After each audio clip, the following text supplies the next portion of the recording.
All right, let's go. We back. We're 26. Here we are. Hotz. Talk to me, What up? boy. What up? Hey, Let's man. Let's How go. you doing, bro? Another solid week for me. Hope everything's good on your end. Welcome to the Hotz Heads, the Sixers, the Dreamers, everybody out here. We'd love to have you. Shout out to all the listeners, old and new, all 6 of you. Yeah. We love you guys. Got to start somewhere. You guys are loyal. You guys are loyal from the soil, and we appreciate that. You know, what can Absolutely. we say? What can we say? But John, having a good week as well. Got some other things going on as well in terms of just like personal stuff. But sports-wise, shit's electric right now. Let's jump right into it, bro.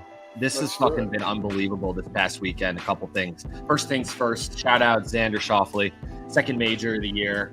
I mean, he's finished, I believe, top 5 in every major, which is the first time since like 2015 Tiger. And then it's like only 4 guys in history, I believe, to do top 5 in every major within a season for his last 4 majors. I think it is some kind of stat like that, but something super impressive.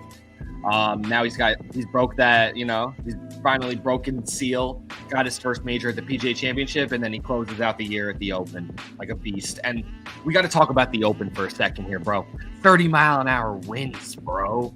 Things are uncontrollable. Rory McIlroy was plus 12 after day 2. He shot like an 8 on one hole. It was insane. He couldn't move the ball out of this long grass. Royal Troons is the other course that they play at. So originally, this was obviously for your people's knowledge, for non-golfers. This was called the British Open for your whole life, and then they switched it over to the Open because they added another course, which is called Royal Troon, which is in Scotland. So they just call it the Open now. Yep, absolutely. Royal Troons. A lot of times we root for the course at these majors. This time we were rooting for the weather, and the weather was fucking dominant. Once again, just a quick bookkeeping. I didn't think Xander Schauffele, finished in the top 5 at the Masters, so I did look it up. He finished 8th at the Masters. Because I remember Max Homa, I remember Aberg was right there. I remember Morikawa was right there. There was some stat I saw on Twitter, something to do with him finishing in the top. Maybe it was top 10. I was going to say, top 8, whatever. Something. Yeah. I like how you shouted him out because obviously he won his first major, and then that second one comes quick. We tend to see that a lot in golf and sports in general. Like even when a head coach breaks through, a quarterback breaks through, usually it's the pressure is off them, so to speak. I mean, it's incredible for him. I really like him. He seems like a good dude. He's a true Xander, by the way. He's not an Alex Xander. I think he's an actual Xander. So he's an X-Man, if you will. Big shout out to him. He's a good guy in golf. A lot of these guys are good guys, to be fair. Yeah. But the other guy I wanted to shout out was Brown, the UK journeyman who hadn't made a cut in 8 tournaments. He's just got his PGA card and just basically got a bid for the Open, and he ends up leading a couple of the rounds. He was leading in the 3rd round. And to be honest, Schauffele going into the last round was -3. I believe the leader was -7 at the time, which shows you how that wind, that rain, it was raining hard on day 3, like crazy. Couldn't even see. People had their hats on backwards because the water was too much off the lid of their caps. It was just nuts. The conditions were insane. So big shouts to Xander sticking with it. Even Scotty was hanging around for a minute. It was tough. It's tough nookies out there. So big shouts to them. And then, we want to talk about obviously the Jake Paul fight against fucking the hands. What's his name again? I'm sorry. Mike Perry, bare knuckle champion. Former UFC fighter. Obviously Jake Paul continues to impress. I mean, he's one thing that I think people aren't talking about enough, even though a lot of people are talking about it, is he's fucking enormous. Jake Paul is 225 pounds. I'm sure he cuts weight to make weight, whatever. But, Mike Perry fought in the UFC at 170. He's coming out there with 30 to 40 pounds on these guys who he's fighting most of the time. Bare knuckle shit is different shit. Yeah, and obviously boxing and bare knuckle boxing is totally different. Bare knuckle boxing, you have to protect your hands. You can't really unleash full power because you just shatter your hands. Yeah. And on top of that, the toughness really creeps in with bare knuckle when you start to see the blood. You're gonna bleed when you get punched. Different element. And there obviously the clinching rules are different. You could get it tight, a little more dirty boxing. But Jake Paul, let's give credit where credit's due. The kid is a good athlete. He's dedicated himself to the best trainers, and he's putting in the training camps. Do I think still against a real journeyman boxer who's his size, a cruiserweight, a heavyweight, do I think he'd do well? No, I think he'd get. He still continues to fight people who aren't boxers. The one boxer that he did fight, he lost to, and Tommy Fury. And Tommy Fury, to me, is barely a boxer.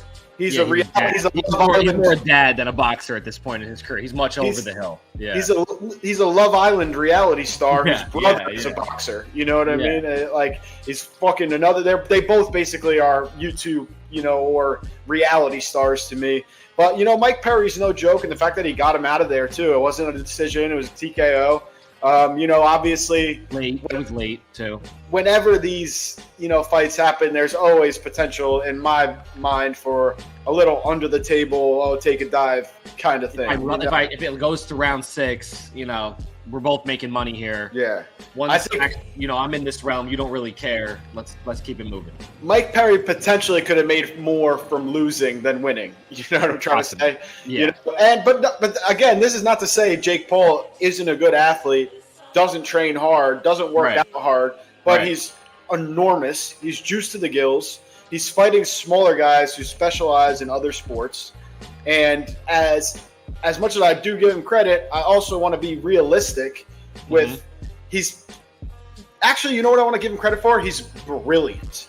He's hand selecting his opponents. He's calling out people who might beat him, who he'll never fight because they're currently under contract in the UFC. And Dana White's never going to co-promote with Jake Paul. So he's realizing he can make these call-outs and really have no repercussions. And then he's also, who he ends up fighting is always a smart, very winnable fight for him based on size, age, specialization. Because just because someone knows how to fight MMA or even bare-knuckle boxing doesn't mean is an old boxer. Yeah, exactly. Doesn't mean they know how to box. So it's tough to give him full credit, but it's also like he's circumventing the point of whether or not he can box. It's like he's trying to squash every bug around that before he actually enters the world of traditional matchups within boxing, within his age and his build and whatever. So yeah, I think I doubt we ever see him box someone his size who's a professional. I think we're boxer. going there. We're trending there. I don't know. Like if he went up against like a 20-2 professional boxer who's a heavyweight, he'll get fucking mauled. I'm just saying, like, we can't put him up there as like a real pro boxer until he's not just a YouTuber though. He's not just a YouTuber, and his fights come off as YouTubey. That's the problem in a sense. Like the people that he's picking, it still leans more towards that world of people from YouTube that would want to watch it versus like the boxing community being tapped in on a Jake Paul fight. I don't know. No, I understand what you're saying. He knows who he appeals to. Right. So his fans want to see him win more than anything, and he built. And before we even get to like all the, he's like not before because I guess I already talked about it, so that's dumb. But to add on to what I said earlier, another impressive thing is we got to give him the credit for building an audience that he did as a kid and a YouTuber, a Disney Channel kid, whatever you want to say. Like it's not like anyone can roll out of bed and even if they are good boxers, sell tickets and pay-per-views and promotion and make money off of this stuff. You have to have a following, a fan base. He took his own brand and whatever he had already and pushes that essentially that group of people, that core fan base, into whatever vertical he wants to go into. And he likes to try different things, and he's definitely ADHD within his life of just like the way he perceives who he is and what he likes to get into. He's been interested in a lot of stuff for his small amount of YouTube career, which feels like we've known him forever, actually. And he's a young guy. That's what's fucking nuts. Feels like we've been watching the Paul brothers for like 10 years, and it's like they're just young guys because we've been following them on YouTube. It's nuts. And he and his brother are great athletes. I mean, they were great high school wrestlers. I know that his brother is absolutely lighting it up in like the WWE world or whatever. Athletic shit. Insane flips. Like all these wrestlers work for years to kind of get where he got very quickly and same thing with, Jake Paul in boxing. It's not like, he looks goofy in the ring. He doesn't look crisp necessarily versus a real, like I said, someone who has 20 professional fights against other boxers, but he can obviously crack for one. His fucking can hit hard. Yeah. And two, like he doesn't necessarily lumber in there either. Like, he probably will get tired in a 10-round fight. He probably but he's pretty well trained, and he's super athletic. Like he's just below, I would say, like a professional athlete athleticism. Like he easily could have been a D1 wrestler. Yeah. If he trained harder in other sports, D1 football. Like he's got that big. He's got that frame. He's frame. Huge. He's obviously blasting roids for the record. For sure, but he's on the best fucking Mexican pharmaceuticals that he can find, or Puerto Rican. I guess that's where he trained. So, but Puerto Rican for sure. I know those boys have like some kind of compound in Puerto Rico for sure. In Dorado. Yeah. But we know what everyone's really here for. They want us to get into the Hotz corner. Let's fucking get into it. Get it, boy. Let's get it. Got some fun ones today. Hotz corner's the best. I even have my cup of coffee. It matches. Hey. You need that. It's like I'm sitting in Belgium, looking out a window with my latte, just looking around, pondering the world. All right, Belgium. All right, fucking in Antwerp. Antwerp or Brussels. What other Belgium cities are there? But moving on. So I'm wearing the Deion jersey. So we'll start there. We got Deion Sanders or Champ Bailey. I mean Deion. I don't think there is a Champ Bailey without Deion, so that seems simple. Would you rather one more NFL regular season week of games or one more playoff game in each conference? One more week of regular season. All right. Who is the worst NBA All-Star you can remember off the top of your head? That's so many.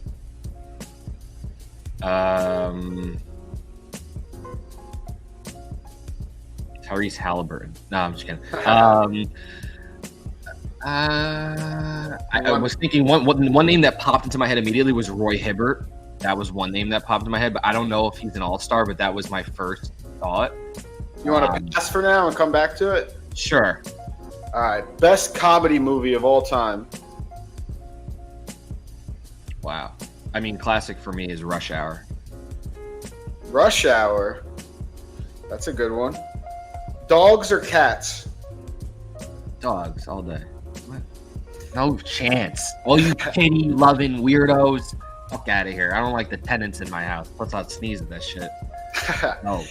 In their primes, Andy Pettit or Madison Bumgarner for a playoff start?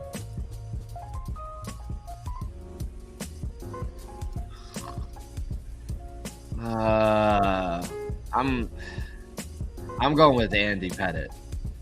My two eyes saw it in the biggest games. I don't know. We'll get into it, but I'll go with Andy Pettit. Most hated golfer of all time.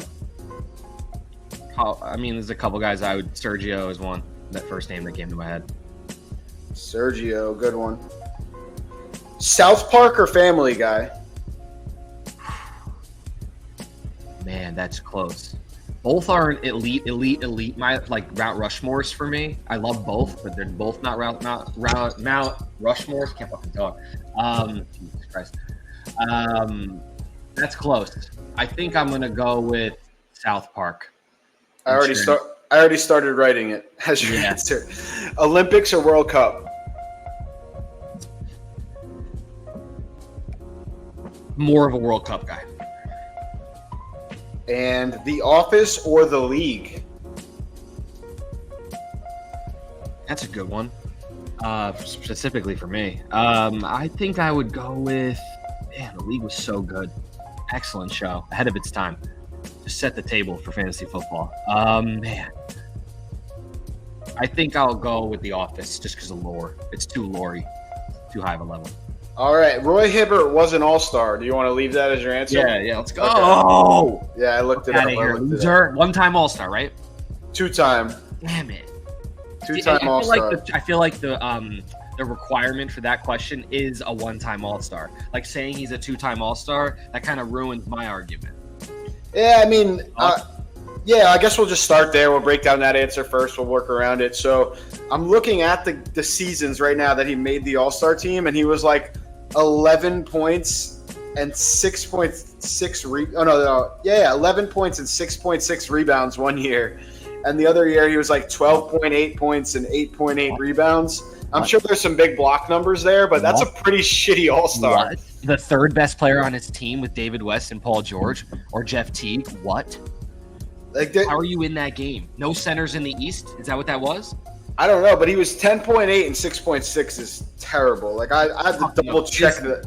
I had to double check those rebounds, but he was. My answer is going to Rushmore right now. I think low key. That's a go. I mean, it's going hard. It's maybe if we said 2-time All-Star, he might be the fucking right answer. Bro, the worst 2-time All-Star of all is clearly Roy Hibbert. A spot on 2-time All-Star, the worst one ever. I mean, that year that he had 10.8 points and 6.6 rebounds, he was also Defensive Player of the Year #2. And if you're only getting 6.6 rebounds, you are not the defensive player of the year. He was ranked. No, he was second in Defensive Player of the Year voting that year. Who? Kawhi?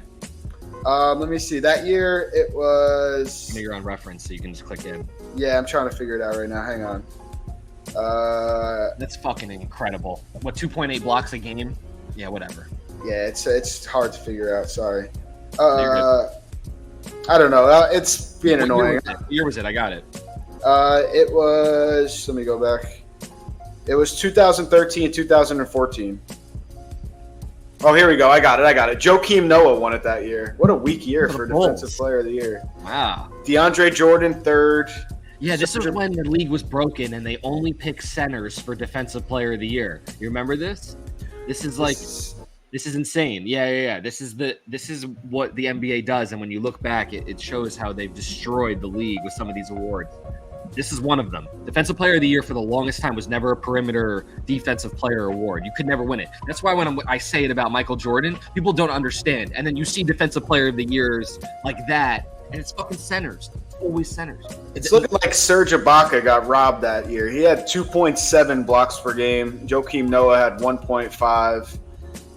Yeah, it looks like this is a weird year for sure. But Roy Hibbert turned out to be an excellent answer. I mean, those Pistons teams, I guess, were making runs at that point against LeBron. You mean you said Pistons? Pacers. Yeah, excuse me, Pacers. Indiana Pacers running up against LeBron with Paul George, Danny Granger. They had a cool little team. Yeah. A team you'd never pick in 2K though. Paul George with his hairline all the way down. Paul George pre-broken leg in the scrimmage. Paul George pre-feeling himself and has no chance of winning a championship in his current trajectory. And he's now 34, fucking himself up. But now maybe now. Sixers look pretty good. But the broken leg, I remember so funny. Just like Mike Krzyzewski coming out to the court like someone died and was like, we're not going to finish the game. There's things bigger than basketball. I hate Mike Krzyzewski for the record. I think he's so fucking annoying. Such a fucking bitch. More. I can't stand him. But I don't really like Duke. All right, we'll move on from there. We talked about that one. Let me jump around real quick. So then we got Deion Sanders versus Champ Bailey. I mean, I love the Deion answer. I mean, for me, it comes down to like Deion also returned kicks. Oh, I lost you, Zach. All right, I guess I got to hold this down by myself for a second here. But yeah, so Deion also returned kicks. Obviously played some offense, scored a touchdown in basically every single way possible. You're back. I don't know what happened.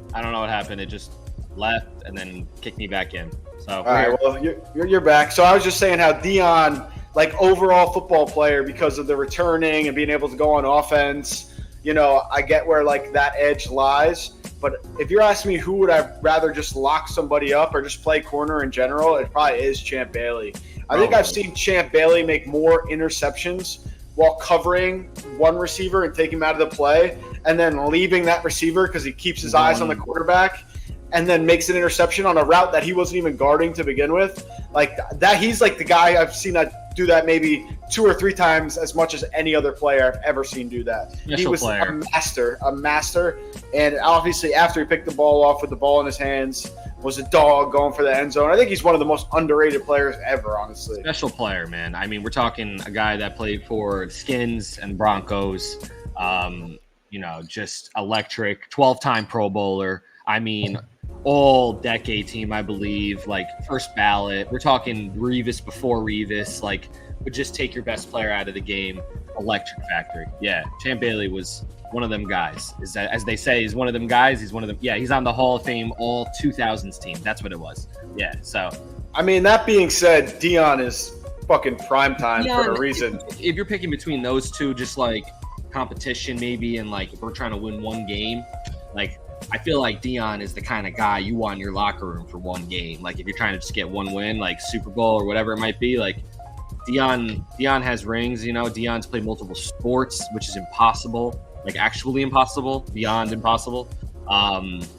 Yeah, we might never see it again. I think he hit a home run and scored a touchdown in the same week. That's a joke. Yeah. I mean, I was thinking football. I didn't even think about the two sports stuff, honestly. And then you really break it down, like I said, like you mentioned the championships, like went to Dallas, after Dallas had their third championship in 4 years. They lost the 1 year. The next year, they add Deion Sanders. They win again. The year after that, San Francisco gets Deion Sanders. They win.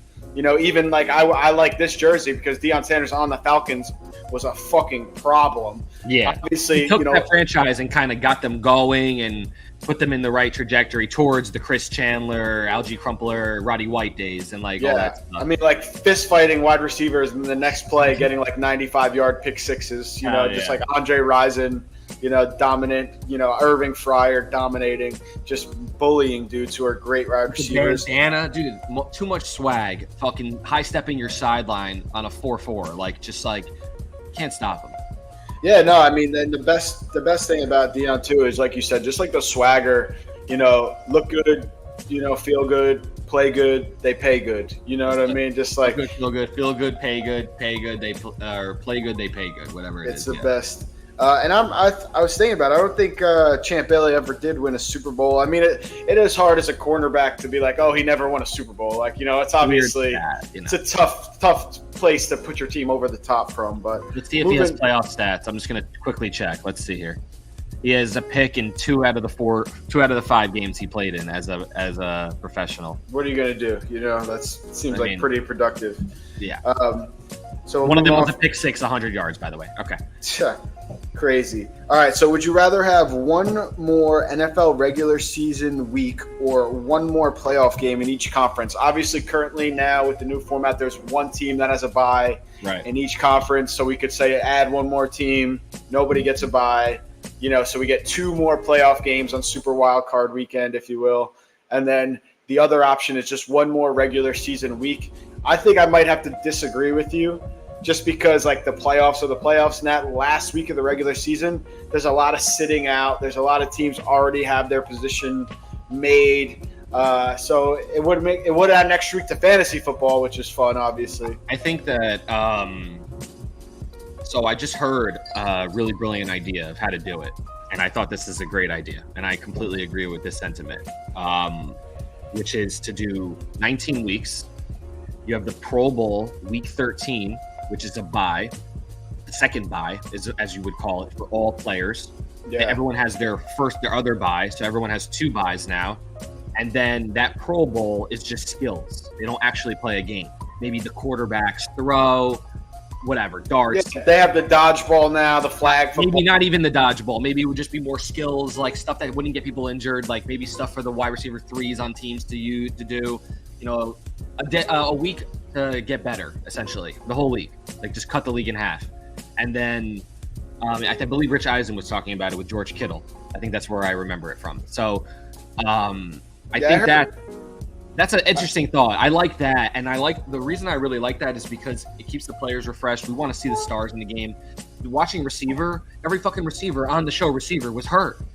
The seasons are already long and attrition is killing them. And then the February and then having to report in April for a mandatory, that's a quick turnover for these guys. So I don't know. That was my thought on that. And the playoffs also I want to be small because it makes it more valuable. The more you make it like the NBA and everyone fucking gets in, it's just like. Yeah, I hear you. I mean, I heard Burrow on the Part of My Take podcast by Barstool talking about that whole middle of the season, Pro Bowl, which would get more ratings probably for the Pro Bowl activity stuff. An extra week of advertising. Nobody watches that shit now. If it was in the middle of the season, people are far more likely to watch it, bet on it, whatever. But the one thing I'll say is like you're talking about attrition. Another game is another game regardless. And instead of 4 more teams playing an additional game, having all 32 play an additional game, there's a lot more risk for a late season injury, a late whatever could take someone out for the playoffs. Happen and they get eliminated, does it even matter anyway? But if you play an extra week before the playoffs, as opposed to in the playoffs, if they get hurt before the playoffs start, I think the reason why I say the playoff thing is where it's only 4 teams playing one more game. And 2 of those teams in the current format wouldn't have that game anyway. True. You know what I'm trying to say? So it's really only 2 more teams playing one more game, and you still get more football. And I get it's only 2 games of more football versus 16 or whatever if you play a full week, but Sure. it still is more playoff football. And I think that is something that is going to be a lot easier sell to the Players Association too, where let's try to get a realistic get of 2 more football games, and also have them be playoff games.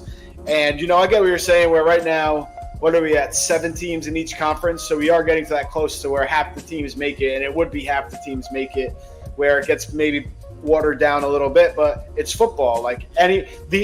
The 8th team in football has a better chance of beating the 1 team in football in a 1-game playoff. That is true. That stance is true. And there's more quarterbacks than ever that have a chance to beat each other now than I think there's ever have been. If we go down the list of guys, there's probably a solid 8 really good quarterbacks in the league. Not elite, elite, I would say. Elite quarterback. Obviously, Mahomes is his own level, but Oh, for sure. I think my list is. I think I have a list somewhere. Hang on, real quick. It's Mahomes, Burrow, Herbert, Hurts. I think I go Mahomes. Or I'm not you even can do putting anybody in order. I'm just naming guys that are electric. Lamar. There's just so many guys now. There's so many great players. Stroud. There's so many great quarterbacks now. It feels like a lot of teams have them besides the Giants. It's great. It feels great. As a Giants fan, in the era where there's the most quarterbacks available, the Giants have managed to get nobodies. All right, so this is what I had. I did this all the way back in January, but I had Mahomes, Allen, Stroud. That's tier 1. Then tier 2 goes into Burrow, Lamar Jackson.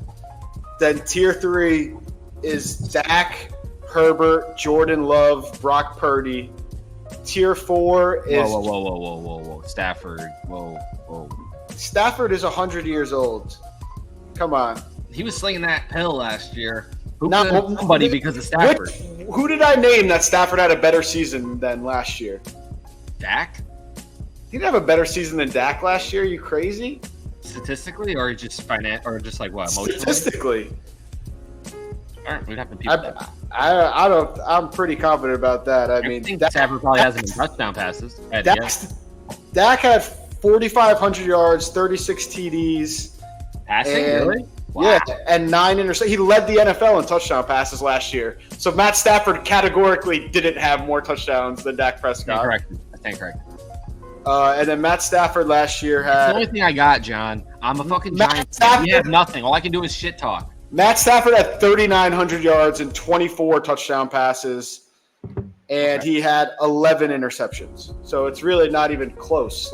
Statistically, it's not close. Yeah. Emotionally, it is. But then I have, Brock Purdy 9, and then tier 4 starts with Jared Goff 10, Jalen Hurts 11, Tua 12. That's my top 12. I like your list. I'm a fan. I think Jordan Love, like I said, that was January. I think Jordan Love. Aaron Rodgers not on that list? No, I don't have Aaron Rodgers. He didn't play at all last year. He's got to show me something. And the year before last year, he really wasn't Aaron Rodgers. Sentence. Imagine saying that you would get flamed if you were on a national media stage. Not that you say anything wrong, for the record, but just because of the way you said and who he is, Aaron Rodgers got to show me something. That's fucking nuts. You just because you were good 5 years ago, you can't be like, oh, you're still a top 12 quarterback now. Like Aaron Rodgers' season before the season with the Jets wasn't good. Wasn't good? No, was not good. I'll look that up too real quick since I have reference open. But from what I remember, he was hurting the Packers, if anything.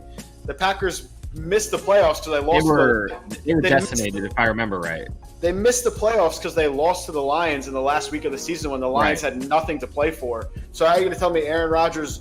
The Green Bay Packers were 8-9 that year. He had 3,695 yards, 26 touchdowns, 12 interceptions. That's pedestrian. That's his worst season by far. Yeah.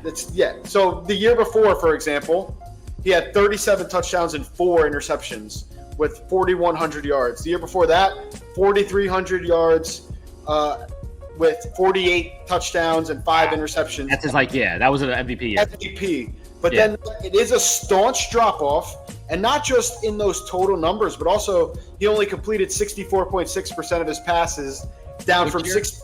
This is the most recent year before the Jets. 60 what? 64? 64.6. The year before that, he was 68.9. The year before that, 70.7. So he had a bad year, his worst year probably. Mm-hmm. And then that's a Packer, 100%. Worst weapons they had. Their weapons were decimated. No Aaron Jones that whole year. Their team was shit.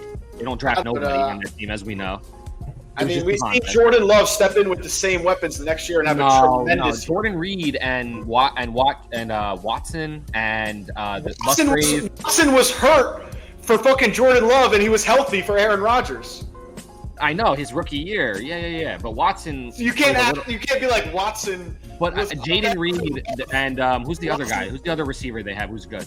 There's somebody else I'm missing. Romeo Doubs and Christian Watson were on the team with Aaron Rodgers, and then their rookie years, right? Yeah, and they were both hurt for a good chunk of Jordan Love's time, and were healthy all year with Aaron Rodgers. Aaron Rodgers, he blamed the receivers a lot that year because that's who Aaron Rodgers is. When things don't go his way, he likes to point the finger. But let's not say like Jordan Love had better weapons. Like, I think you're saying Aaron Jones was hurt that year. Like, I don't really remember that. I don't know if Aaron Jones was hurt that whole year. I thought he was hurt that year too. A lot of guys were hurt that year. I feel like the year that we were talking about where Watson was hurt. Watson was his main receiver. Watson was healthy that year with Rodgers. Watson was healthy, I meant to say. Yeah. He was injured for the first half of the season with Jordan Love. This past year, that's right. So let me just look at their. For the record, we're talking. I mean, Jordan Love's great. Aaron Jones played every single game that year. 17 games started, 1,100 yards. He didn't miss a single game. That makes me feel good. I have him in fantasy this year. Well, it should make you feel bad because you just said he was hurt that year, and that affected Aaron Rodgers' performance, and he was healthy the entire year. And clearly, Aaron Rodgers. I mean, there is a thing about the decline, the falling off a cliff, as Max Kellerman loves to say, and. Like I said, he's got to show me. Like, I guess he got injured the first fucking play of the season. Four-time basically. MVP, that's insane. But I don't care. It doesn't matter. Like, who you were when you were the 4-time MVP isn't who you are today. You could say that about like Willie Mays was one of the greatest baseball players of all time, but when he was 40 years old with the Mets, he was a fucking backup. That doesn't mean he's still one of the best center fielders in baseball. They should have kept Zach Wilson then. They fucked up. I'm not saying they should have kept Zach Wilson. I mean, maybe they should have drafted somebody else. Maybe they should have went another direction. If Aaron Rodgers comes out this year and throws for 4,000 yards and 35 touchdowns and 8 interceptions, then he can make his on the one of the guys on the McAfee show picked for their Super Bowl picks. He picked the Jets to win the Super Bowl. It's fucking insane. I said it with Stafford. I'll say it again with Rodgers. There's not a single quarterback on my list that I would rather have than Aaron Rodgers going into this season. Not of their career. Going into right now, who's the best player, there's no way I would take Aaron Rodgers over any of those guys. I'm sorry. Even Dak, I know he sucks in the playoffs, whatever you want to consider, but Dak week to week in the NFL throws up fucking numbers and makes fucking dime passes. Do you think they're going to retain him? I think eventually, and if they let him walk, I think this year, if it's what Jerry Jones says, it's a prove it year. If he proves it and then maybe they win, they get to the NFC Championship game, they show some life, then he's definitely staying. But I think there's a chance they move on from him. But at the same time, it's like, what else is out there that's better? Like I said, I have him 6. With Herbert and Love, I'll probably put above him now. Like I said, that was January. Thinking about it now, like if I was going into this season now, I'd probably move Herbert to 6. Above him, that might be. I like Jordan Love a lot. Me too. That flick of off that back foot, it reminds me of. I mean, I hate to say it because we were just talking about him, but the old Aaron Rodgers. Yeah, off that back foot, that flick, and it just is a fucking missile. It is an easy comparison. It's a guy who sat behind a legend and then took over, and then immediately had a great, rookie or first season as a starter. We'll say, Jordan Love. The second half of the season and into the playoffs was fucking special. Jordan Love gave the 49ers a run for their money in the playoffs. And decimated the Cowboys in Dallas where they hadn't lost in like 20 games. I almost wish they they got a loss out of their system before that. But Jordan Love, Aaron Jones 4 touchdown game. Yeah, Aaron Jones dominant, effort. He loves playing in Dallas. He's a Dallas kid. Went to University of Texas El Paso. You know, he loves going back there. He kills the Cowboys. The Packers kill the Cowboys in the playoffs historically. I just realized I don't have my lamp on. It's mad dark, but whatever. Deal with it. It's a little dark. You look mad tan. I was like, I'm the one that's been on the course all week. I look bright. I was in Croatia and shit. I'm outside. But yeah, we'll move on from there. We got a lot of quarterback talk in there. Let me see. I lost my place. I got to get back to. We did that question, and so you can just go back to the top, I suppose. Yeah, I got you. All right, so that one's good. But no, I get what you're saying with that one. With there's more games added if you add a week, and then you could play around with the Pro Bowl. Maybe get an extra. Even if they don't do the Pro Bowl in the middle of the season, and they just had a universal bye week, I don't think that's a bad idea at all. I don't think people are going to forget about football during that week. They're going to be, I'll just make them hungrier for more football. Maybe you could do a season award, something like that. Award. Yeah, some stuff like that. It's so easy. It's at their fingertips to do it. And they'll just get more revenue because it's another week of advertising and more football. All right, so this answer isn't the same as my Undying Love answer, but it is almost comparable. Best comedy movie of all time, Rush Hour. Might not be a 1 in a million answer, but it's got to be a fucking 6 in a million. That's a funny answer. comment. All right, I'm vibing. All right, I guess that's fair with your Undying Love comment. That's fair. Like above Step Brothers. That's above. Yeah. I mean, there's obviously okay. So there's my favorite, and then there's Madison. More. Yeah. Well, I said best to be fair versus favorite, but either. I don't know. But I see with Undying Love, it's like a personal thing where I'm right. That was your best. I'm more impressed with that work of art. You see what I'm saying? When we both said best, we're both assholes and personalized it. See It's a work of art. It's That's art. I think about Rush Hour. When it came out, it was its own thing. It was fresh. It was something hilarious. Chris Tucker was in his prime. Art is subjective. That's what we're getting at. But it is. But you said, you got to understand that my answer was there one are of other movies I would say that people would be like, "What the fuck are you talking about?" I'd be like, "Money Talks" is one of the funniest movies if you've ever seen it with Charlie Sheen and Chris Tucker. Also, Money Talks is awesome. I mean, all about the Benjamins. All about the Benjamins. There's these other side movies that I could talk about all day that are hilarious. We're just talking about comedies with black leads now. Okay, Burnout Reading is another one that's a random movie with Brad Pitt and George Clooney. It's Coen Brothers. It's so quirky and weird, but so fucking funny. There's we could say all day. There's different kinds of best, but you're right. There's lore. I think Old School is a good one. Old School is a good one. Burn After Reading is kind of almost like a thought comedy, dramedy piece, more very than dry. A pure. It's dry, yeah. It's like Thank You for Smoking. It's kind of like that of that ilk, where it's almost different. It's stylistic. It might be Coen Brothers too. They have a similar cover. Yeah. If you got the DVD, it had that same it wasn't one picture of very one thing. Deadpan, very deadpan. 3 different individual shots with red, you know what I mean, as opposed to just most covers are just one picture. And there's one scene that's Burn After Reading. They're in this Russian fucking what's it called? One of their what is it called? Where consulate? That's it. They're in the Russian consulate in the middle of a U.S. city, wherever they are, and they pan from that scene in this steel building to Brad Pitt running on the treadmill at the gym.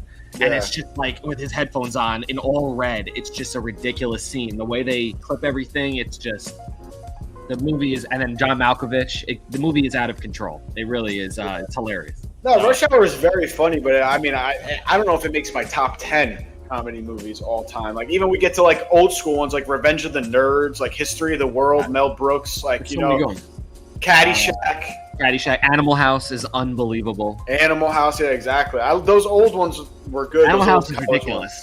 I even showed Animal House to my fiance here, Christy, and she was dying laughing. She couldn't help it. Even though it's so raunchy, it's hilarious. Well, it also is I think things are coming back around now when the non-PC comedies, it's almost like shock comedy to us now. Where shock jocks on the radio, just it's that stuff is so old school and so unfiltered that it's you laugh so fucking hard because no one will say that today. But I do think comedians in general are getting back to not having lines. Dropped the F-bomb, not fuck, the other F-bomb during the Trump Biden thing on Kill Tony, the video that Joe sent to the group chat. It's the funniest. And him being Trump and the other guy being Biden, it might be the funniest comedy video. If we're talking comedy right now for a second. on the internet. You have to watch it if you haven't seen it. It will literally. I was crying. We were crying, laughing on the couch. It's insane. The quirks, the way they move their faces and stuff. They do it's it. Very funny. It's nuts. And Kill Tony in general is very, very funny. Yeah, like you said, using the F-bomb like that, like on that. I mean, that's I saw Theo Vaughn like probably like 3 years ago now in Delaware, and he dropped one of those, and it was just like I laughed so fucking hard. It was so. Basically, the joke was I'm not gonna say it, but I know, God forbid. But it was like I told my nephew I was going to Delaware, and he's like, "What are you?" Like I started dying. I was cracking the fuck up. There are ways to use that word now more than ever. Just very select. But if you drop that type of a word, or like even like hard R or whatever you want to, like, you know, it's funny because it didn't really make sense. Like going to Delaware makes you one, like you know. But he's like, I told my nephew. That's what he said. It's just like so funny. Using I don't want to say the word, but just mentally disabled with the R word, and like using that word freely on the Trump Biden thing. Like, even as an avid comedy podcast listener, like you hear that word all the time now. It's back. Like it's no longer like at its faux pas stage of where like it's basically taboo to say. Like it's more like, like said, okay, that's like language moving and turning always. It's cyclical. We overcorrect. And then we have to get back to, we try to find the middle, then we overcorrect again. People start pulling it out more, and then we got to bring it back again. And overcorrect again, and then this. Yeah, that's just how the world works. It's never going to be perfect. We're never going to find that happy medium. So, but Rush Hour, not quite on the level of Undying Love. I'll even admit. At least she's that self-aware. Perfect. Undying Love-esque for sure. Yeah. It's in the same category. Like I said, instead of 1 in a million, it's 6 in a million. Yeah, like there's 5 other people who would be like, yeah, Rush Hour over all those other great comedies. But it is a good movie. It's very millennial. It's very millennial. Almost like Rush Hour 2, better. It's a good movie too. I love the bloopers. I think the bloopers are so funny. Bloopers are the best. He ain't gonna be in Rush Hour 3. That's exactly what I was saying. That's so funny. Yeah, that's exactly what I was saying. Good ones too in that one. The one where Jackie hits himself in the face with the thing in, like when, like whatever that table. Because he actually does his stunts. Yeah, I was gonna say because he does his own stunts, the bloopers are so good. You know, it's not like just fucking Jeff. Yeah, when he climbs up the bamboo in Rush Hour 2 and he like splits himself, like it's not like Jeff the stunt guy doing it. You know what I mean? It's him, so it's funny. I mean, just a quick shout out to fucking Tom Cruise who does his own stunts also. I feel like doesn't get the same. He was fucking hooked up to that plane while I was flying. That shit is crazy. I heard him talk about it. He's like they were worried about something like falling off of it and like smacking him. That was their biggest fear, like something breaking off of the plane and hitting him. He's a fucking lunatic. He's a lunatic. Yeah, Scientologist. But moving on. Dogs or cats? I thought you were allergic to both for some reason. So I was allergic to dogs too, but like not as bad. And I had a dog growing up. I had a half shepherd, half husky for 13 years. My boy Sasha. So I have a question that I'm like waiting for a guess for, but I guess like since you grew up with a dog, like you could answer. It's like, would you take 1 year off of your life to add 20 years to your dog's life? Oh, 100%. A million bajillion. I don't even for Sasha. Take like 3 years off of my life to add like 60 to my dog. Because I would have inherited him. He would be mine right now. Yeah. I fucking wait. Sasha was a boy. That's pretty Sasha cool. was a boy. It's like a Russian. It's a Russian name for like a Russian dog. Yeah. That's right. So my sister's name is Alexandra. And I'm not even a cat hater because there are some cat haters out there. And I'm like, cats are chill, but they're like small dogs. Like they're just like they're limited. Like, they just live in your house and they just show up when they want, and then they hiss at you and you don't feed them and whatever the fuck. And they think they have to feed for the family when they actually ingratiate. So they start going outside and killing mice and killing squirrels and bringing them into your home. They're fucking lost. This is not what I want. Yeah, I mean, cats like you have to like earn their affection. Like not to sound like fucking what's his name, Rob De Niro and. What's the movie? Fucking Meet the Fuckers. Meet the Parents. I think you earn their affection. Like dogs. Yeah, dogs fucking, you bring them in from the fucking shelter and they're fucking ride or die. Fucking dogs are ride or die day one. That's a movie, by the way, you could say would be in my lore category with Rush Hour. Meet the Parents. Meet the Parents is funnier than Rush Hour, to be honest. You know what? Okay, we're good. Meet the parent. Yeah, Meet the Parents is funnier than Rush Hour. The scene with the green is the best when he pulls up with the car. Oh, so you decided to go with the full size. He's like, yeah, I was thinking about going with the blah, blah, blah, but, I decided to go with the full size. I see you pick green. And he was like, yeah, the guy kind of chose the color for me. I didn't really choose. He's like, well, they say geniuses pick green, but you didn't pick the color. And it's just like, even just like he's chopping him up all movie. It's funny because De Niro hates fucking him. He's like a male nurse, whatever. He's still a pretty successful dude, but his son is like a pothead who has like Lil Kim on the wall, and he just like say shit to his son. Yeah. You know what I mean? Like his son is just a dirtbag, and like his dad doesn't care, but his son-in-law, Lil Kim, she's fat. Yeah. He's like, yeah, she is. Fat. Yeah, so funny. Like that's a good movie, but yeah, dogs is the right answer at the end of the day. I'm not a cat hater. Some cats are chill, but it's like more work and less work at the same time. It's like more work to get them to like you, but it's like less work to take care of. You could leave a cat alone for 2 weeks and just leave fucking food on the ground and they'll be fine. Yeah. A dog, like you have to get a dog sitter or a house sitter or whatever, leave them with someone. Dog is also in a way a tenant for sure. Yeah. A dog is definitely more, I don't know, I think they're more like part of the thing. And a dog can fucking protect you against a fucking burglar or something like that. If someone breaks in, the cat's going to run away. The dog's going to start barking. The fucking cat is fucking ghost if someone breaks in, dude. The cat's out of there and you're going to go find a new home. Waking you up and alerting you to when the you see a cat outside, just assume someone's family is dead because that cat's only outside because he just dipsetted. Your cat will eat you if you die. Like your cat will start to eat you if you die in your house and like there's no food. Like they'll eat you before they'll like starve. Yeah, they'll think this is what's supposed to happen. Yeah, exactly.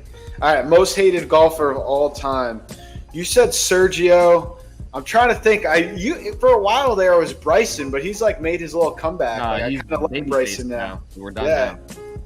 Sergio was so annoying. For a little, Phil, I could say for a little bit when he was the adversary to Tiger. I think a lot of people had a problem with Phil, but I think he was also the nice guy, so it was so hard to hate him. I don't know. He was cool because he was lefty and shit like that. Yeah, like, he was always such a cool customer. I don't fuck with Ben Harmon. He's a fucking little nerd. Obviously, we know that. Fucking Ben Harmon. To be honest, John Rahm hates him too. Guys that play fast on the course hate him. Hate playing behind him. Still, my favorite take of all time is fucking what's his name, Brooks Koepka, just being like, "Yeah, I have to fucking walk slow." He has to like walk slower so it doesn't fuck up his pace. I played yesterday a par 3 course, small course with Christy. It took 5.5 hours. These people are so fucking slow. I can't get a rhythm. Like sometimes that's my thing with golf. As much as I've tried it, I used to play with my dad growing up and stuff. And the one thing I always bothered me was like when you're behind slow people, it's like being in jail. Yeah, it's short. You're like, there's nothing. Like me and Joey were talking about it recently. He's like, I want to get good. I want to play more, but I just get so bored because Joey's like me. We're like we're like team sport athletes. We're used to like, all right, play like a certain, and then like, there's no. It's almost like baseball where like there's no time. Now I guess there's a pitch clock, but like how baseball used to be, where it's like there's no timer on it. It's just whenever the inning is over, it's over. It's not. There is like a general sense of like an inning usually takes 20 minutes. That's how I always broke it down. I respect the pros. If you're a professional and you're getting paid and you have millions of dollars on the line on each shot, and if you hit one ball right and get an 8 and your whole tournament is over, no problem. I have no problem with the Ben Harmons. That's why people that complain about it, like I get it on the tour. It's funny to me because it's just styles. I just feel like it's similar to like poker when someone plays slow. Like you just like needle them to try to get them to play faster. Like it isn't necessarily like if they could do whatever the fuck they want. Like you said, it's their career. If they're fucking playing for big money, like it's up to them. But like the more you talk about it, the more likely they are to just speed up a little bit, you know, so to speak. Like, and just there are warnings that guys get on tour about taking too much time. There is a thing called rate of play. So I think that it can get egregious and they'll take care of it. But when it comes to being a public golfer, you are just nobody. You have no chance. You will beat nobody. That's important. Yeah. You're playing on a public course for $34 at 3 p.m. on a fucking Saturday, and you're playing in the middle of nowhere. It's par 3. The fuck is taking so long on a 150-yard hole? It can't be. Like, you slice it in the woods, hit a fucking other one, and kiss that ball. Get a fucking chip, the ball, move on. Like, get out of my fucking way. I can't deal with the moseying. It's so much moseying. And sometimes it's clear, then you get some rhythm, you step up and you hit it, you hit a good shot, you get up there, you do well. The next hole, you get to the tee box, boom, these guys are still in the middle of the fairway of a 180-yard hole, and you're fucking blowing your head off. Yeah, it's a par 3 course, and they're in the edge of the fairway. What are the driving range? They rolled it off the tee, like they putted off the tee. And they're like looking for their ball and shit. Like you came out here to go hiking? Like is this how you play? No, I hear you. Real quick, timeout. I don't know if you saw because we talked about the pitch clock briefly. Did you see Garrett Cole get a pitch clock violation for a warm-up pitch? That is the most egregious overstep by an umpire or referee I have ever seen in my entire life. I'm so proud of Garrett, too, because years ago, let's be clear, even a year ago, Garrett would have lost his fucking mind and pitched horrifically. He is such a touchy guy when it comes to his pregame routine. He's such a little beta when it comes to all that shit. If you ever heard him talk about it, it's the worst. It's his worst quality. It's like he has this whole thing in this routine. And if anything throws him off, it can fuck up his whole round, his whole thing. Bro, I was so proud to see him shove. Like, it was such a fucking weird call. It made no sense. There's zero competitive advantage to not matching the pitch clock for your it's a warm-up. It's to get warmed up. It's to get loose. It's not to fucking keep the pace of game going. Crazy. It has nothing to do with the fucking pitch clock, with the, like you talked about, the spirit of the rule versus the rule. This is the most egregious, like, spirit of the rule thing I've ever seen. It's getting loose. There's no batter there. What are we talking about? A pitch clock. That's the stupidest call I've ever seen in my entire life. And I honestly, if I was Garrett Cole, I wouldn't have kept my composure. I would have flipped the fuck out. Yeah. And it's only one ball in one count to one batter, but still, it's like, why are you trying to be the star of the fucking show? Are you trying to go viral right now? Is that there's some umps that don't like Cole? I know there's some, even though he shoved, he was throwing a lot of fastballs, making it hard on the ump to like not have to call the right call type of thing, like nothing on the borderline. He was just blowing it past the whole lineup. It seemed like he was just pissed off and throwing mad all game. I mean, thanks to the ump maybe, but like a lot of umps don't like Cole. They don't like him. He's moody. He's chappy on the mound. Like, they don't like him. It wouldn't surprise me because these guys are all fucking assholes. All the umps have their own kind of thing. They all have their own biases and whatever, and we all know it. And, you know, that's what I'd say. All right, well, moving on. That was a quick little sidebar. South Park or Family Guy, you answered South Park. I think that's the right answer. For me, you said it earlier almost with Dion and Champ.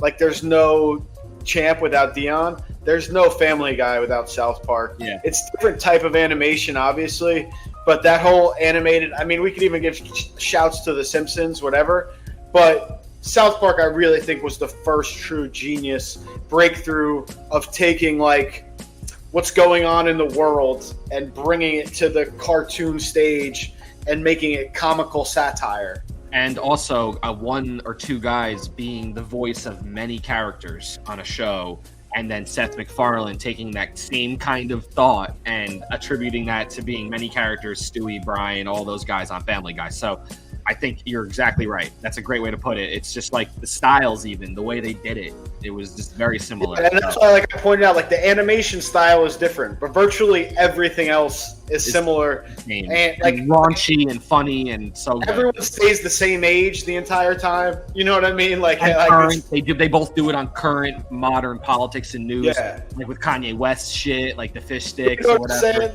They're in fourth grade every single season. It's been going on for 20 seasons. Same thing with Family Guy. Like Peter, Meg, they never age. Like they stayed the same age. Like Brian would be dead if he was a dog, and this season they've been going on this long. You know, they all stay the same age for every single season. Things like that. It's definitely there's a lot drawn from. Not that it's a ripoff by any stretch. No, totally different type of comedy. I would say. Yeah. You're joking. But South Park, I just think is funnier. The South Park movie.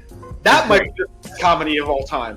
And especially the hype when that movie came out. It had the most curse words in any movie ever made. Before, remember, that was the whole thing because they had the song in it. It was like shut your fucking face, Uncle Fucker. Yeah.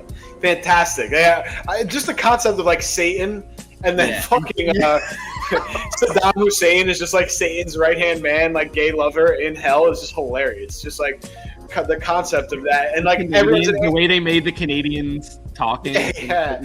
All that's and it just like the fact that like it's all just characters drawn, and then it's just actually Saddam Hussein.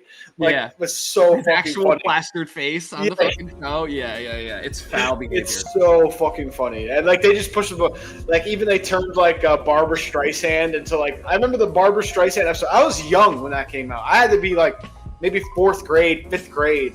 You know, maybe just starting to understand some of the stuff. My household would not allow me to watch South Park that young. No way. It was like kind of like we didn't, but then like I think we were like on vacation. It was like in a hotel room and it was on, and like we were like taking a road trip or something like that. It was like a special occasion, and that episode was on the TV. Oh man! And we fucking laughed from me as like I said 5th grade. My sister I guess was 8th grade. And my mom, obviously in her 40s, like, you know, and we were fucking dying. The three all different age groups, you know, just absolutely laughing our ass off as Barbara Streisand like transforms into like a fucking monster, like machine, like just the randomness, but also so smart at the same time. Like they were genius. Yeah, Parker and what's his name? Stone. They're out of here. Those guys are geniuses. Another great comedy, Basketball, underrated. Oh yeah. For sure. Baseball's another one with such like funny random shit in it. Just like Reggie Jackson being mad pissed that like he didn't get his last home run ball. Yeah. And actually fucking the character that I want to say Matt Parker is playing actually has the baseball, and he's like, yeah, whoever got that's a real asshole that they didn't give it to you. Like just pretending he's not the one who got it is so fucking funny. And Reggie Jackson plays that role so well. Like there's just so many. Or even one of my favorite lines in that movie is they're talking about free agency and teams changing markets. He's like, the Minneapolis Lakers moved to LA where there are no lakes. He's like, the New Orleans Jazz moved to Utah where they've outlawed music. You know, they're just such like funny little like one-liners mixed in there that aren't even like, and it's not even like a character. It's like the narrator saying. Oh my god, that's a funny one. That's a funny one. Or music. All right, we got next up is Olympics or World Cup. You know, the World Cup. I think I'd have to agree with you. I'm weirdly more patriotic for the World Cup than I am for the Olympics. And I don't know if it's because the USA generally dominates the Olympics. They're up there in medal count, gold, if not winning it every year. Whereas the World Cup, we're just like, if we make the fucking Final Four once, I'm going to fucking cry. You know, like, I'll be so happy.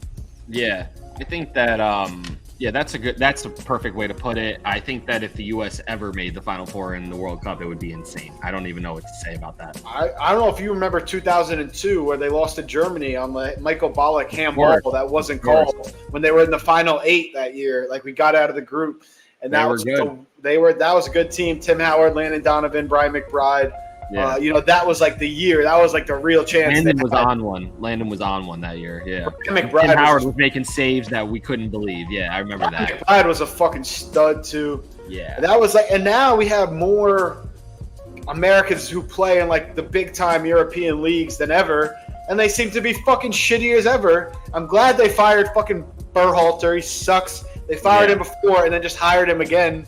Because no one else wanted to coach. It's just the worst. So, I mean, I hope we get somebody good in there. I know we wanted Klopp, who used to manage do anything Liverpool. In the Copa.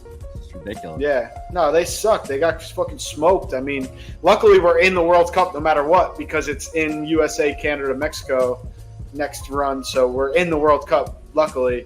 But we'll have home field advantage. Oh my God. I mean, we have the most talent we've ever had in America playing soccer. I can't believe not to deviate completely, but I can't believe they're going to host the World Cup here still after this climate right now. I mean, that's fucking insane to think about. You mean like politically? Yeah. Yeah, I mean, I don't know. They're going to make a ton of money. Fucking, they know that like in terms of broadcasted homes, like there's more TVs in America than fucking like the rest of the world, you know.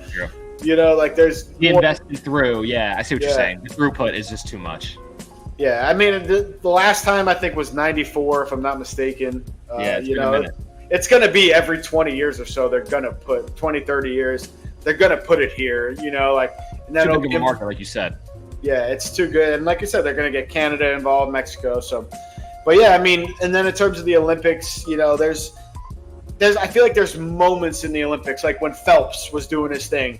I remember I was at my cousin's wedding in Vermont when that was going on. I was like, at a poker game in a basement with some boys, and we were watching the smallest fucking television. The one where he won by like a half a second, or the one where he to say the same thing where he went like this. Da-dum. Or he just did like another stroke and just hit it right as it, and the other guy tried to do like the push and just touch it like instead of doing one, and he beat by like 100th of a second. Oh my god! In like 7 days, at 4th gold, like just ridiculous, swept. Like yeah, he ended up getting 9 gold medals. That was insane. But that one specifically, that is probably my all-time Olympic moment because he literally went for one more stroke like this, while the other guy tried to do like the kick your feet and then sliver up like that and touch it, and that was the difference. And it's like if his hands came down half an inch away, like, and he missed the end of it, like, you know, it wouldn't have set off the like sensor, you know, and he would have lost. And like he just literally with his fingertips, maybe not tips, but like pads, whatever you want to say, barely got there by less than, like I said, a half inch, an inch, like away from losing that and not setting the record. Ridiculous. You know, that was incredible. And like, and also the other one with the group, the 4 of them, where if I'm not mistaken, that was the butterfly. I think that was the butterfly. Yeah, he was the one where the quarter of a second was the butterfly. The one where like they ended up coming back. And I forget what's his name was that ended up coming back, but it was the one where Phelps and him are screaming from the side. It's the 4 of them. Like it was like a relay. That's a famous one as well. I forget the name of who ended up. Yeah, 4x4 relay. I mean, it was him. I want to say Lockney, but that might have been later. He was the one that ended up coming back and going all the way back on that last lap. His teammates don't get enough credit because those goals. I think like 3 or 4 of them were was a relay. You know. Yeah. And, sure. you know, obviously USA was dominant. That one specifically, too. He had a bad lap in that one, if I'm not mistaken. And then that Rocky fucking turned it up in that last lap and stole it. It was nuts. I actually recently saw Phelps talking, and he was saying something along the lines of, like, he heard other people talking shit about, like, USA swimming now. And he's like, they said this shit when I was swimming. I'd be in there fucking ready to go, you know, like, and you could see it in his eyes. Like, he still wants the pool. He still wants the pool. He's a pothead, fucking goofball, ADD weirdo who, if never find a swimming pool, would be fucking, you know, a fucking nobody. You know what I mean? In Oregon. At the same time, that in Maryland, I think he's from. That motherfucker, he is competitive. You know, like he fucking, like, obviously he's a 9-time 1 gold medal. Like, he's the most prolific Olympian of all time. 23 golds. 23. Of course he's competitive. He has more gold medals than anyone else has medals at the Olympics. You know, that's insane. So he's obviously competitive, but you think about him almost like an aquatic freak. Like his frame, you know, his size. Like he's built like a dolphin. You know what I mean? But really, it's beyond just his athletic prowess and his physical prowess. He fucking is a competitor. He wants to bury you into the fucking ground. Like, his face in that interview, you could, like you said, he wanted to jump back in the fucking pool tomorrow. I think he could. The 200, yeah, for sure. I think he could handle some of those races, for sure. It's crazy. But, yeah, I mean, I agree, though, with the World Cup overall. Like I said, it takes a special Olympic moment. You can even say, like, the 1980 Miracle team, like, the Winter Olympics really never gets love. But, like, when those types of things happen, that's appointment TV. When there's, like, things that you might never see again. But in terms of the World Cup, like I said, if the fucking USA got to the Final Four, I would be crying. I literally shed a tear. Yeah, same. I mean, it would be insane. We also might never see that. Like, yeah, I got a glimpse of it. I was in Italy when I was 16, and they won it that year. Oh, wow, yeah. So, like, they were flipping cars, and the whole thing was on fire. I don't know if the U.S. would be like that, but we were forced to stay in the hotel. But we were looking out our window, and it was absolute mayhem. If USA won, it would be crazy. But I'm not even going to. I don't even let my mind go there because I just think it's that unlikely. Never. But if USA won, that should Pulisic.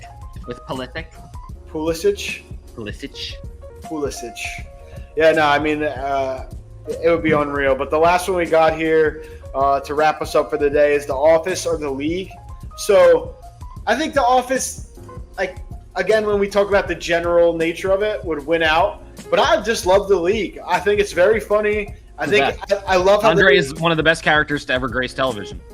I love how they brought in like NFL players like every few episodes, and it'd be like they're coming in, even Matthew Berry one episode, you know, and like Ryan Fitzpatrick being from Harvard, like making Ruxin feel dumb, you know. Like, that was one of my favorite spots where he's like, there was like, oh, it's so funny. He's like, oh my god, I'm blanking right now. It sucks, but it's like how people say like certain terms wrong, like couldn't care less. He's like, if you couldn't care less, Ruxin said, like, I couldn't care less about you going to Harvard. He's like, well, technically, it's could care less. Like, if you couldn't care less, that means you care more. Actually, yeah. I have it backwards. He's like, I could care less if you went to Harvard. He's like, well, that means you could care less. You mean couldn't care less. You know what I mean? Like, that's funny. Or he's like, in and of itself, or like in that one, in and of itself. In and of itself, yeah. Yeah, he's like in of itself. He's like, it's in and of itself. Like, you know, just all those little shit, like just making fun of Ruxin because he's from Harvard. Like, so funny. They have Antonio Gates, Jamal Charles, like all those guys popping in. The League, if you've never watched The League, yeah, check it out. We definitely would recommend. High recommend there. I mean, The League is Mark Duplass, you know, fucking. He's also just a great actor. I don't know if you ever seen like some of his other movies, like Creep 2, great horror, but like also was on The League too, right? Yeah, Nick Kroll obviously went on. Great. Everyone knows Nick Kroll. He was on James Franco. What's it called? Roast. He's a funny guy. He's a writer. He made Big Mouth. You know, with John Mulaney. Yep. You know, and obviously Nick Kroll had the Kroll Show. I think he's an SNL writer for a that little guy, bit. Rafi, you know, the guy who plays Rafi. I don't know his name in real life. Yeah. He's went on to a lot of success. Brooklyn Nine-Nine. It sparked a lot of careers, if you will. That's what I'm saying. I was about to say that. Like, these guys are like legit comedy guys. I have to look this up real quick because there's this one Mark Duplass movie that fucking rocks. It's so good. It's like a low key, like it's called. I think it's called The One You Love, but I just want to double check to make sure. Mark Duplass. Oh yeah. He's a funny guy. He's like the main guy in the league, like who breaks up with his girlfriend like the first episode because she like, or his fiance because she like gave away his lucky draft shirt that says like I shaved my balls for this. Yeah. But I think it's called Creep and Creep 2 for sure are good movies. I want to make sure that I'm right about this one. I think it's called The One You Love. He was in Paddleton, I know. Oh, man, I looked it up wrong. Yeah, The One I Love. He's in Zero Dark 30. I Love, that's what it's called. The One I Love, not The One You Love. The One I Love is an excellent movie. Excellent, like. I see it here. The One I Loved. Yeah, 2014. Yeah, that's him. Oh, it's so good. That's he's in Greenberg too with Stiller. That weird ass. Whatever that movie is. But The One I Love is a very cool concept. I highly recommend. If you're into like artistic filmography, like The One I Love is a brilliant film. But yeah, I mean, I love The League. Obviously, you know, a fantasy football drama show, like not comedy, I guess, but like a scripted fantasy football show. Very funny. And to lead that into like Row 26, we'll be branching out. We're going to do like a reality TV version of The League. We're going to get our personal fantasy football league, 14-team, lifelong friends, you know, busting balls. We're going to have a little 15-minute to half-hour show recapping our league, talking shit. Just a brief warning, none of them know as much football as us, and they just get lucky if they happen to beat us. But we all know that in our hearts of hearts. I've never won. Everybody holds it over my head. So I got a banner. This is gonna. But he's got a champ, but he's also had a 5-year playoff. You see it right there over my head? Can you see that right there? Do you see my one banner? That's it right there. He also has got a 5-year playoff drought. The last 5 years, that's why the banner right there is all the way up there, and it's getting a little dusty up there. Yeah, it's getting dusty. He's got to at least make the playoffs this year. You see the knobs around it? Those are non-playoff entrances, right around it. It is getting embarrassing. What can I do when there's tiebreakers and Tommy doesn't want to start Odell after I literally live with him and I text him and tell him to wake up and do it, and he just forgets? I've made the playoffs every year except once. It's like 12 or 13 years now, and the only time I didn't was because one of the member of the league didn't start a quarterback, and the one person I needed to lose when I won had no quarterback or wide receiver started against him. because once he didn't start the quarterback, the game started. It was an injured guy. He set an illegal lineup with an injured guy, so he couldn't even switch the receiver out. Just absolute hypocrisy, nonsense, ruins the fun of the league. You have a chance to get in the last week, and you can't because someone else didn't set a lineup. I've been a one-hit wonder for a minute, bro. Yeah, four times in my life, I've joined 4 different leagues, and I've won the league my first year, and then never did anything after that again. Yeah, it's called beginner's luck. That's fucking crazy. My friend Javier doesn't know shit about football. We asked him who Brian Urlacher was. He didn't know. And he fucking won the league our first year in college. It's beginner's luck. It's a real thing. It doesn't matter if you know the right tackle, the left tackle, the center, if you know everything that's going on the offense, the West Coast scheme. I can know lots of things about football. Doesn't matter when I'm playing Joey DePool. If I play Joey, I'm losing, and I'm probably scoring, I don't know, 75 points. And you know what he's scoring? 76. Yeah, that's Joey. That was Joey last year for sure. But, so we're going to have a new show coming out probably early September. We'll start after the draft. We'll break down our league's draft. We'll make fun of bad picks, talk about good picks. Last year I took Odell in the 5th round with high hopes. He did have some clutch moments for me, to be fair. Some big games. Last week of the season, he had a 20-point game to get me into the playoffs when I started 2-5, won 7 in a row. I can't talk. I finished dead last. Can't talk. Yeah, I finised tied for last. The only reason I wasn't Eddie Serrano having to do the punishment is because of a tiebreaker. That's it. When I was 2-5, Zach, I was talking about, I prefer the Cowboys over my fantasy team. And Zach's like, that's easy to say when you're 2-5. And I made the playoffs, and he didn't. So just that's how things go. When I'm 2-5, I'm not dead. I can win 7 in a row, which is what I do. He thinks 2-5, it's over. I'll leave the fans with this to really explain how it works with me. If I open my mouth, it always goes against me every single time. Yesterday on the course, 18th hole, I said, Christy, if you beat me on this hole, I'll buy dinner. She hits a drive. She uses her driver on a par 3 course, hits it to the fringe, chips to literally 6 inches, and puts it in for par. And hey, good shit. Shout out to Christy. And just to note, if I open my mouth, I lose. 2-5 to the semifinals last year. Fucking Hotz 7 is nice in a row. at fantasy. Maybe you'll get the banner. Otherwise, We'll see. Cowboys. I don't know. It's crazy. 11 of 12 seasons in the playoffs. Three championship games. Probably 6 or 7 Final Fours. I just can't get over the hype. Row 26 colludes. It's crazy. It's That's the next crazy. video. We'll see what happens, but I'm excited, man, and I'll see you. I'll see you soon, bro. You guys. Good shit. Peace Row out. 26, Hotheads, Dreamers. Shout out to Sixers. Dion. You know what it is. Shout out to Dion. Look out for the next pod where we're going to break down our draft eventually. I think Casey's going to come on for that pod. I talked to him about it. So look out for that. And then, keep it locked. We'll be here weekly. Be back next week. Talk to y'all soon. All right. Peace in the Middle East. Let's go.